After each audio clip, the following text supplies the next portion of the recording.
Hello everybody, and welcome to part 2 of our Smart Notebook 11 look at the new software. A little bit of a training tutorial video.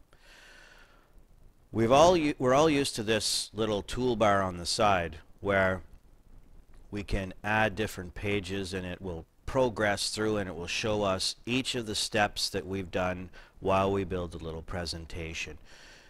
Right at the bottom you'll notice that I have auto hide checked off. That means that if I click over here on the main screen, that little sidebar disappears. Sometimes, however, you want to keep that on, and I'll talk about that in a minute. If you do want to keep that little sidebar on, just uncheck the button, and now when I click over here, I can work over on this side of the page by putting different things down.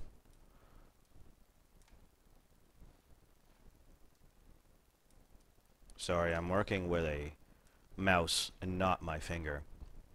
And you can keep track of it then and see your progress. And you'll see that it will always appear on the side for you, right over here. So if you're interested in keeping track of things and building upon the next slide, might be good to kind of keep the auto hide on. I normally keep it off because I find it very, very annoying. So when I click over here, it just disappears.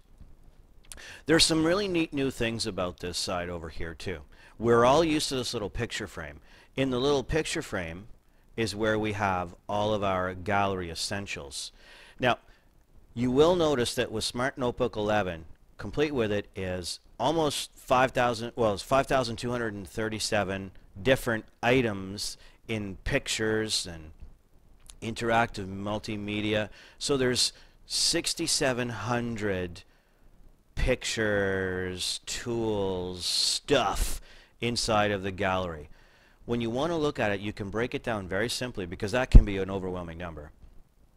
So if you were looking for something for math, you could just click on the little button on the side and it will open up and it breaks everything down into the different categories.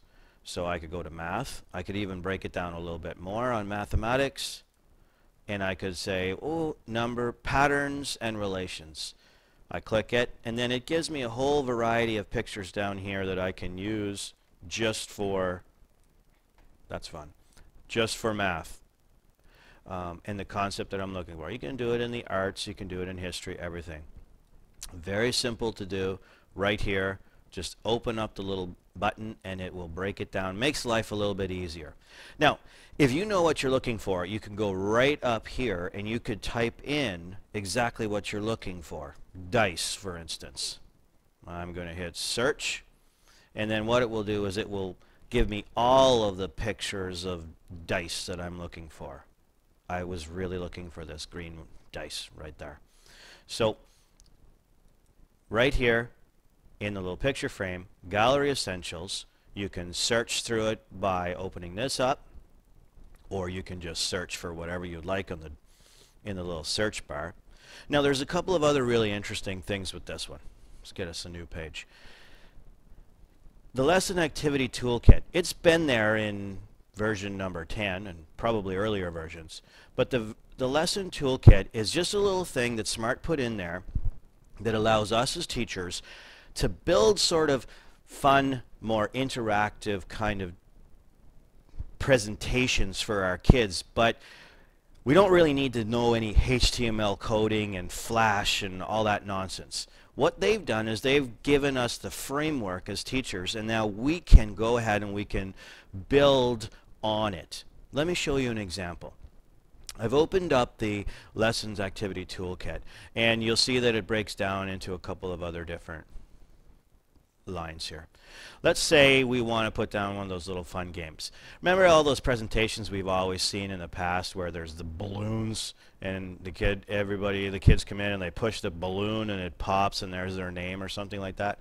Stuff like that is in there that we can all use. So in this case, let's just take board games. I'll open it up and you can just, down here I can get pictures of checkers, and so you know, if you're it does it all for you that way.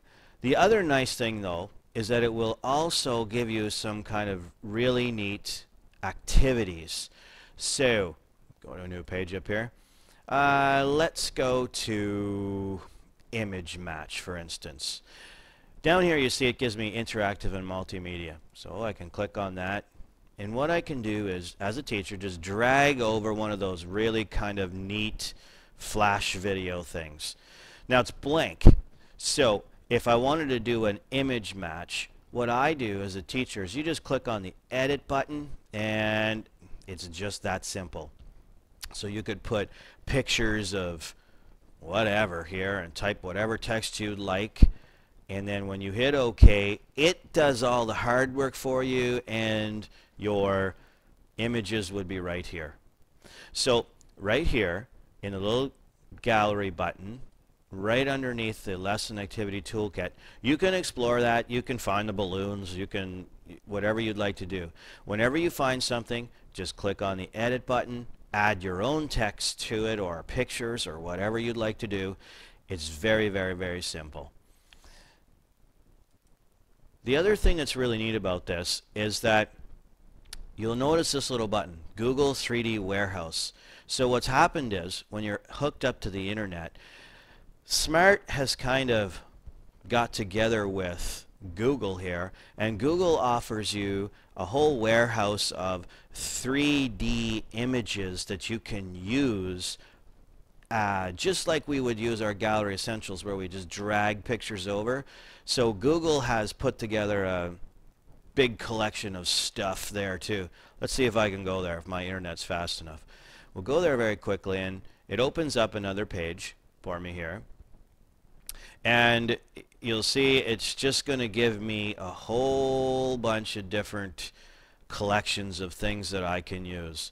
So if you were talking about sports venues of the world, or Chicago models, that sort of thing, you'd have to search through this on your own and you could find it.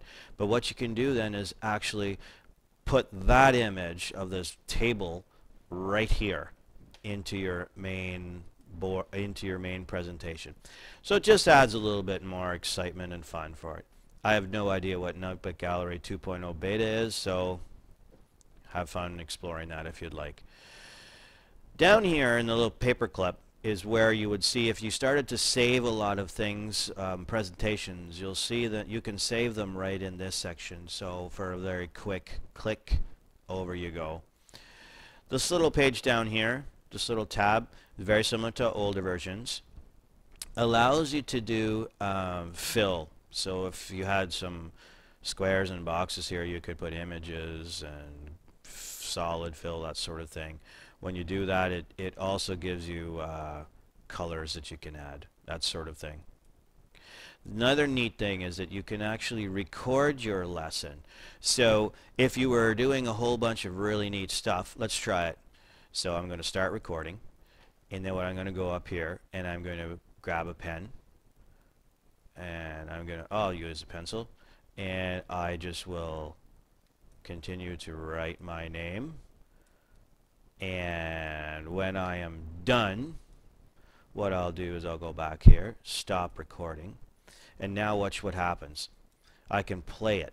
And so what it will do is it will literally play out my lesson that I've taught. So really neat if you want to reinforce a concept over and over and over again, or if you want to do something like fractions, how to add fractions as an example. What you could do is you could just solve the problem here, make a little quick recording of it, leave it up on the smartboard, and then when the kids are doing their work, if they got stuck on it, one of them could come up, push the button, and watch the process again. So you can have fun and be as creative as you'd like on that one.